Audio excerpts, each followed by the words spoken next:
I'm going to begin, Antoine, by just saying, I mean, if this is your first sequel to one of your own movies that you've directed, I mean, Right. what was it about this world and this character that drew you back in and made you want to tell this story again? Robert McCall was an interesting character, you know, a lot of mystery, very quiet, complex character.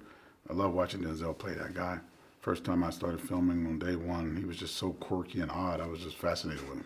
You know? Because I felt that in this film I think there's this inclination with sequels these days. Everyone tries to go bigger and better than what came before, but this actually kind of in some ways was quite understated. It was much, there was a lot of heart to this, and there was a real kind of the father-son kind of dynamic in some ways between the characters. I mean, I'm just wondering about that decision, because we so often see sequels just try and go, how can we outdo what came before? And you actually thought, let's focus on the story, which was quite refreshing. Yeah, because that's really what it's all about ultimately, right? The characters, and the Equalizer is all about the people and their relationships and how they communicate with each other, right? We knew we were going to blow some stuff up and do some cool things like that, but ultimately what we found in the first one was people were more concerned with the people.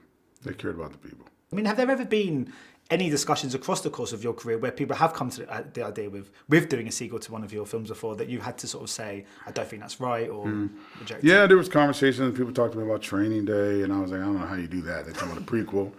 And then Southpaw came up a couple times back in the day about Jake maybe revisiting Billy Hope. But I think we did that already. Because I asked Denzel yesterday the sort of same question, and he just said he tends to die in all of his films. So it makes sequels quite Since difficult. Training Day, it seemed like. Yeah. After that, I don't think he was dying before that. Yeah. He started a movement. But if there was one of your films you said that you'd most like to kind of revisit, not actually sort of like genuinely doing it, but which of the films you have made across your career would you most love to step back into again and just revisit those same characters? Training Day, Alonzo. He was wild. Him and Jake, Ethan's character.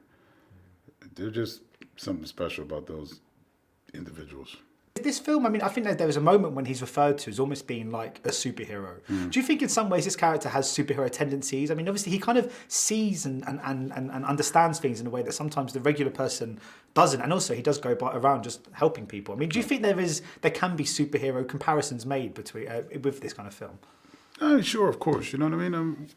It depends on your definition of a superhero. I think my mom and dad are superheroes. You know what I mean? Helping somebody walk across the street is a heroic thing if an old person needs help, right? But in a movie sense, sure. It's larger than life. He sees things in the room that you and I should see, but we're not trained to do that or paying attention to that. But if you were trained to do that, then you would say, you know what? Yeah, these wires could be a weapon. Those bottles over there could be a weapon. You see what I mean? So all of a sudden, things are different based on your training and who you are, right? As a director, I walk in the room and I think about things, how to film it, and what do I see, and what the good and bad of it all is, right? If you're an actor, you're probably walking in the room with a whole different thought of what the room means to you, you know? If you're an assassin, all of a sudden, you're looking at things differently. What we call tools for camera work, he might think of it as, how can I knock somebody out with it, right? So, yeah. And of course, a lot of your films have had that kind of, have been action orientated across your career. But how do you reckon? Because I think it seems like a really difficult, quite overwhelming proposition to the superhero movies, for example. Is that ever doing those kind of really big Marvel type films? Has that ever been anything that has interested you to one day try your hand at something as kind of huge with a machine as kind of big as that? Yeah. I mean, I've been approached about it. My agent's always talking to me about it. I'll probably take some meetings soon and talk to those guys about it. You know, I'm just exploring it. It's interesting. It has to be the right thing. It's so successful that you know, for me, it has to be the right one in the right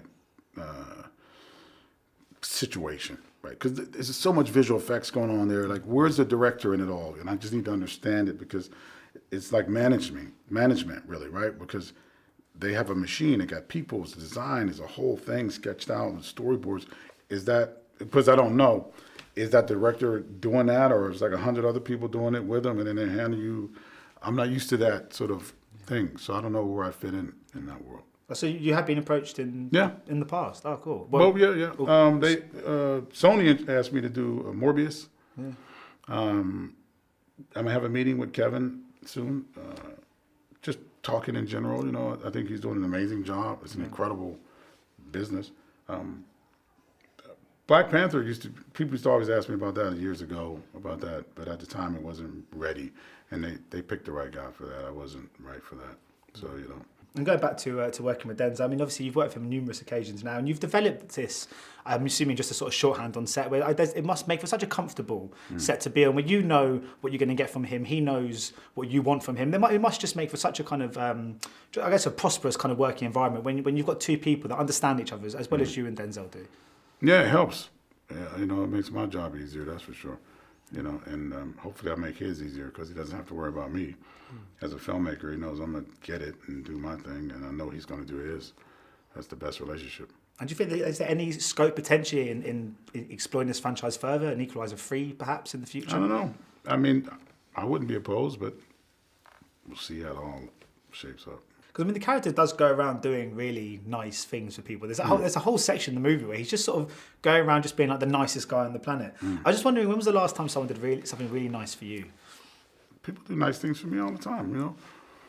This whole situation is somebody doing something, you know. It's always little things. We just don't pay attention. I mean, I'll give you a great example. Somebody did something great for me. I just got on the elevator. One of the young ladies here is pregnant, you know. She walks out and holds the elevator for me. Pretty amazing. Yeah. Right? She kind of hustled up and grabbed the elevator. She didn't have to do that. She could have just pushed the button and got another one.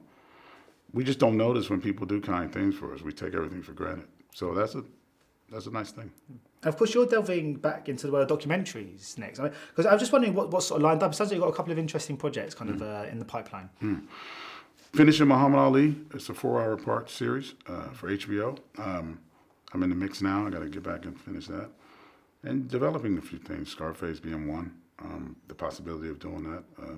You know, I got a few things going on. So what can we expect from the Ali documentary? Because obviously, I think there was one relatively recently called I Am Ali, which was, I think, got a lot of sort of insight from his family and stuff. Is there a specific kind of angle, or what can fans of his that are already quite well versed in his life and his kind of career can expect from this that might be quite different to what they've seen? It's all him telling the story. Oh, cool. There's no talking heads. It's Muhammad Ali telling his story from his voice. Everything we pull stuff you haven't seen before. And it's all his voice telling you his story. And I'm just wondering too, I mean, it's another day and another Idris Elba's James Bond room. I think it's literally trending again today on Twitter. You've said in the past that Barbara Broccoli would be really keen on having a black James Bond. I was just wondering if... I don't know where that came from. I never said that Barbara Broccoli would be keen on having a black James Bond. I don't know where that came from. You know? Well, you've been misquoted somewhere. Yeah, horribly. Yeah. I met with her once before in the past, and there was no conversation about making a black James Bond. It was just, I met her, right? Because I'm a fan of James Bond, and I wanted to do one. But they have to use our international filmmakers, I believe. And she was kind enough to sit down and talk about it and all that good stuff. But Idris wasn't part of the conversation, or the color of James Bond wasn't a part of the conversation. It was just about the franchise of James Bond and me wanting to meet her.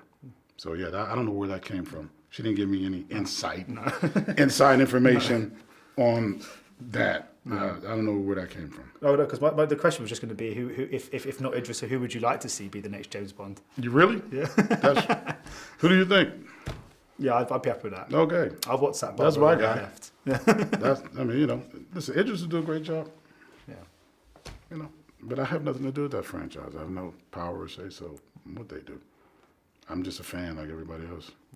Thanks so much for your time today. Much appreciated. Thank you. Appreciate it. Ladies and gentlemen, you're watching Hey You Guys. Hey You Guys, huh? Hey, you guys. Is that from the Goonies? It is indeed, yes. Nice. Hey,